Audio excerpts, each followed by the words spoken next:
आदमी दुकान का तो ध्यान रखता है पर दुकान का ध्यान नहीं रखता है। समझ में आई बात? आदमी दुकान का तो ध्यान रखता है, दुकान का ध्यान नहीं रखता। वहां तो कचरा पसंद नहीं है, पर यहां हाँ आवाद्यो दावे जी कचरा ही है। निंदा क्या है? कचरा है। एक आप, एक सुनाने वाला, दो मतलब दोनों को नहीं है, लेकिन फिर भी तीसरे की बात सुनाई जा रहे हैं। निंदा इसी को कहते हैं, क्योंकि निंदा तो किसी तीसरे की होगी। निंदा किसकी होती है? आमने सामने नहीं करते, जो पीछे होती है वो निंदा होती है।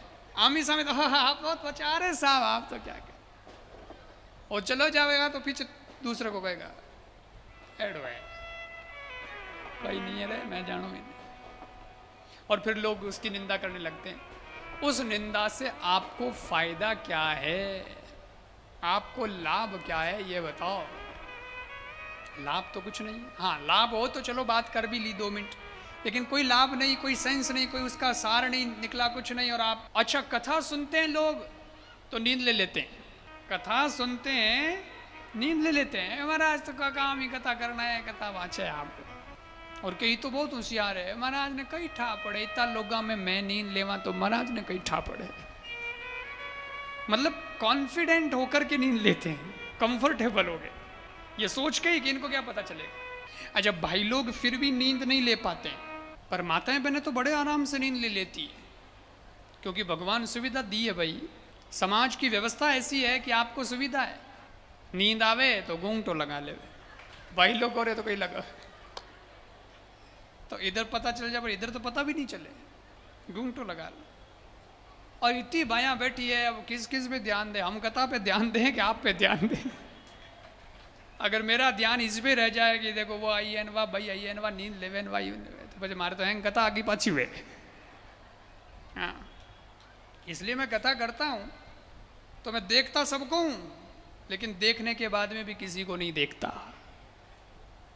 ध्यान अगर उसमें टिका दूंगा तो फिर मैं क्या बोल रहा हूँ मेरे को भी पता नहीं चलेगा। इसलिए मेरा ध्यान तो कथा में, अंदर से बहुत जागना पड़ता है। हाँ भाई बहुत जागृत सावधान रहना पड़ता है, और थोड़ा भी कभी ध्यान चूकता है तो फिर गड़बड़ हो जाती है, क्योंकि वक्ता है ना, वक्ता का तो माइंड ही सब कुछ है।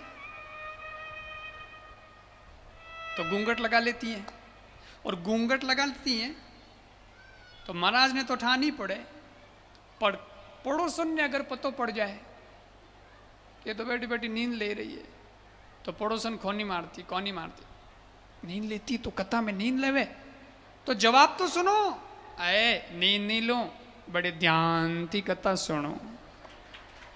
लो और ध्यान से सुन रहे, कथा में नींद आ जाती है, लेकिन कोई निंदा कर रहा हो और कोई सोया हुआ है और 2 लोग किसी की निंदा कर रहे हैं तो वो हुतड़ उड़ जाए, नींद खुल जाती है उसकी। हाँ इंटरेस्टिंग सब्जेक्ट आया, अब देखो, और वो भी इन्वॉल्व हो जाएगा, वो भी इन्वॉल्व हो जाएगा। और फिर जो सुनाने वाला है ना, वो भी फिर कम नहीं है, वो भी पूरा आनंद लेता है, खेल पूरा खेलता है। वो बात पूरी नहीं बताता, आधी बता के रुक जाता है। उसके तो ऐसा वाहन, वो तो ऐसा है ना, वो ऐसा है ना, आधी बात बताई, आधी बात बता के रुक गया। तो हुड़न वालों हाम लो बचे हो गए, हाँ बच्चे आगे कहीं भी हो जन वो आगे चलू गए पाछो। अब बताओ कितना इंटरेस्ट आ रहा है निंदा में लोगों को। मैंने कहा निंदा नहीं करनी। एक माता जी मेरे को बोली, महाराज आपको नहीं पता निंदा हमारी भी बहुत लोग करते हैं, इसलिए हमारी करते हैं तो हम भी करते हैं, ताकि हिसाब बरोबर करना पड़ता है। आपको पता नहीं वो कितनी हमारी निंदा करते, हम वापस निंदा करते हैं। अरे मैंने कहा वैसे तो माता जी कोई नहीं बचा, लोगों की निंदा क्या, भगवान की भी निंदा हुई है, राम और कृष्ण को नहीं छोड़ा लोगों ने, आप क्या बात करते हैं,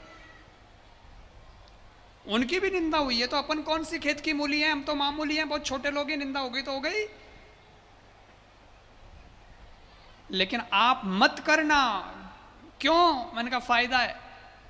फायदा ये कि कोई दूसरा तुम्हारी करे तो करने दो, पर आप मत करना। क्यों?